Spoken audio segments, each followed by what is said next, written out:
Thank you mga kaibon, maraming salamat po. Welcome back sa YouTube channel natin. Kumusta po kayong lahat mga kaibon? For today's video, magbibigay po ako sa inyo ng konting kaalaman at konting idea. Itong topic natin ngayon mga kaibon, patungkol po ito doon sa naging topic natin kahapon. Marami kasi ang nagtatanong sa akin doon mga kaibon, lalong-lalo na po doon sa pagbibigay ng dextrose powder at lalong-lalo na po doon sa pagbibreed ngayon na sobra ang init ng panahon mga kaibon. Itong topic na to, ginawa ko talaga yung content na to para po masagot ko yung mga katanungan sa akin ng mga kaibon natin na halos isa lang naman po ang nagiging direksyon. Kaya po gumawa agad ako ng content para po mas lalong maintindihan at magkaroon tayo ng konting kaalaman at konting idea, lalong-lalo na po doon sa mga kaibon natin dyan na nanunood. Mga kaibon, dito muna tayo sa pagbibigay ng dextrose powder. Meron kasing mga kaibon tayo na nagtatanong, Sir, wala po kasi kaming mapag-iwanan ng alaga naming ibon. Pumapasok kasi kami araw-araw. Walang makakapagbigay ng tubig sa hapon. Yun daw ang inaalala nila na walang makakapagbigay ng dextrose powder. Meron naman mga kaibon na nagtatanong kung ano ba ang pwedeng gawing paraan kung walang magbibigay ng tubig na merong dextrose powder sa hapon. Ano daw ba ang pwedeng gawing alternatibo? Kaya napaka-importante nitong topic natin dahil marami siguro sa atin ang kagaya ko po na pumapasok din mga kaibon. Ngayon magbibigay ako sa inyo ng tips. Itong tips na to na ibibigay ko, base po ito sa ginagawa ko. Dahil ganyan din ako minsan, walang mapag-iwanan. Kaya po gumawa rin ako ng paraan na kahit papano makabigay ako sa mga alaga ko ng dextrose powder. So ito po ang ginagawa ko mga kaibon.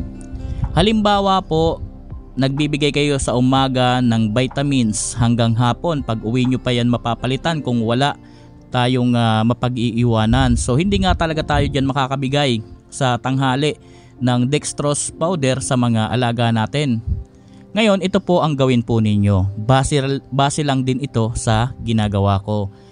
Halimbawa po sa patoka sa umaga.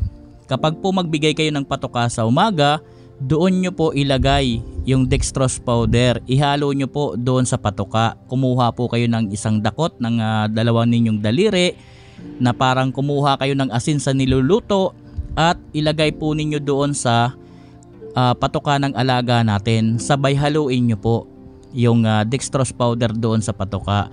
Yan po ay ginagawa kong paraan na okay naman po. Sa ganyang klase ng pagbibigay, pwede po yan at yan po ay makakain ng mga alaga natin.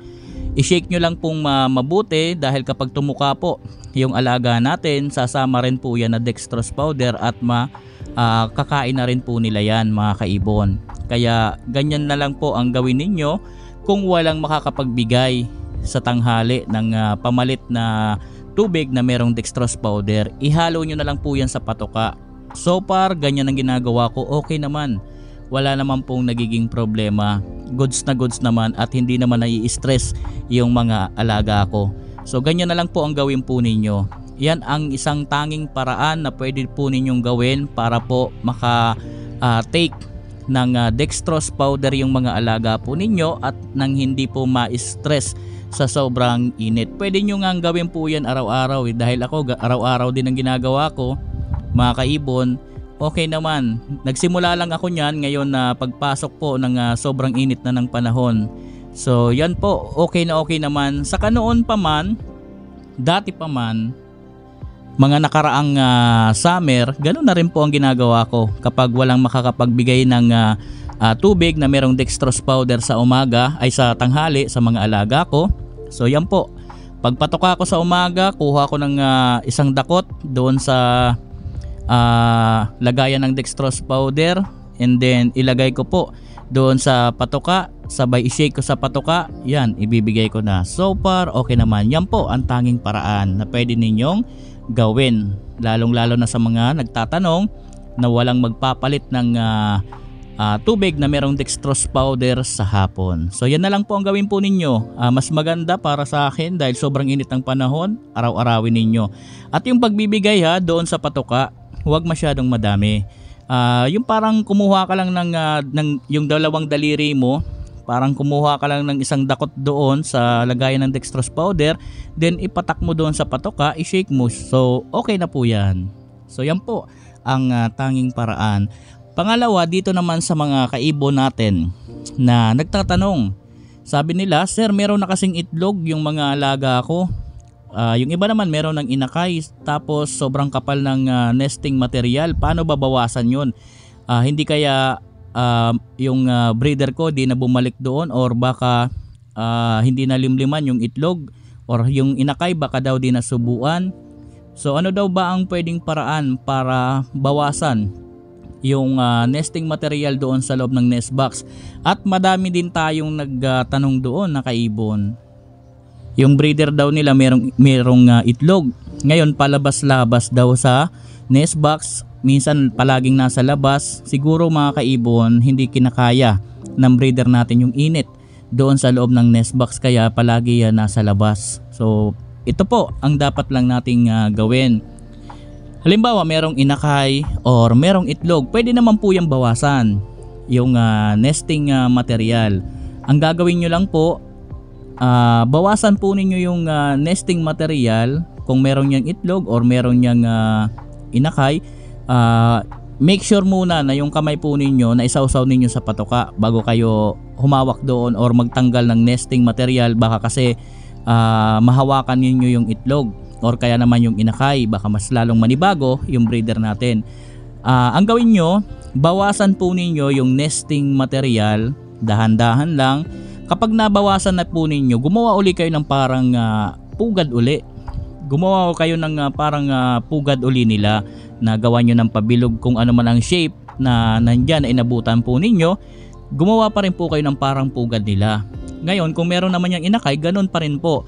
Gumawa pa rin kayo ng parang pugad nila, at ang mas maganda, i-press po ninyo pababa yung naiwan na nesting material na manipis. I-press po ninyo pababa na parang pumantay siya dyan.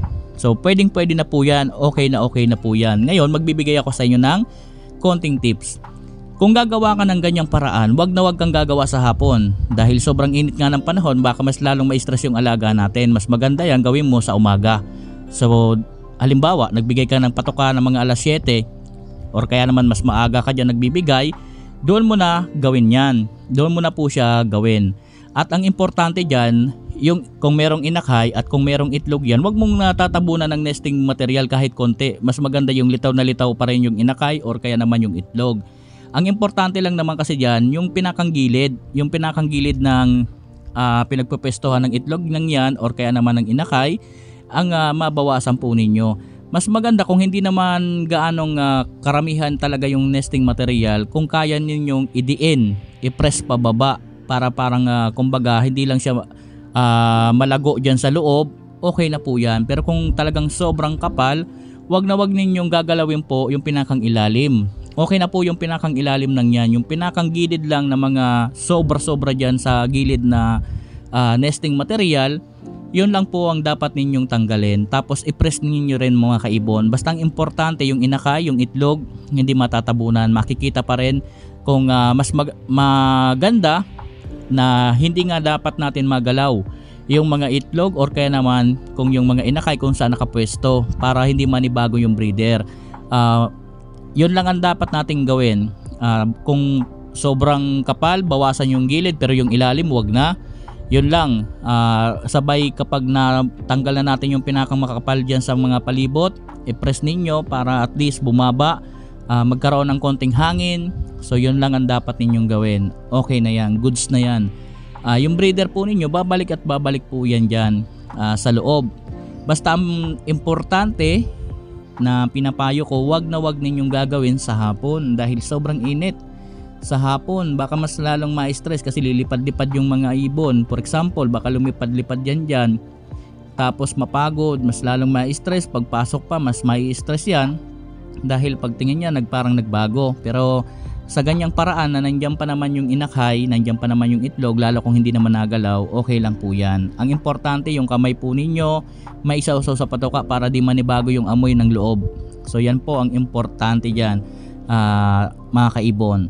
So pwede po ninyo yung bawasan. Sundin nyo lang po itong sinasabi kong tips. Ganyan lang po ang gawin po ninyo para po walang maging problema sa mga alaga po natin. So yan po, doon sa mga kaibon natin na nagtanong dito sa comment section na iba, wag po ninyong tatanggalin yan, wag kayong maiinip.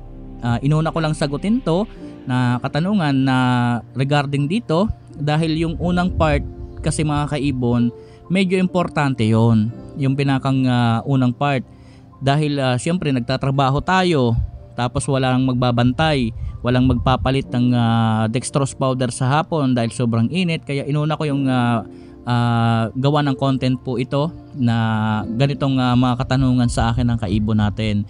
Yung iba na katanungan, sasagutin ko po yan sa abot ng aking makakaya. Huwag nyo lang po yan dyan tatanggalin, huwag kayong maiinip. Sasagutin ko po yan mga kaibon. Hanggang dito muna yung video natin. Maraming salamat po. Happy birthday sa ating lahat. God bless po sa ating lahat mga kaibon. Thank you po.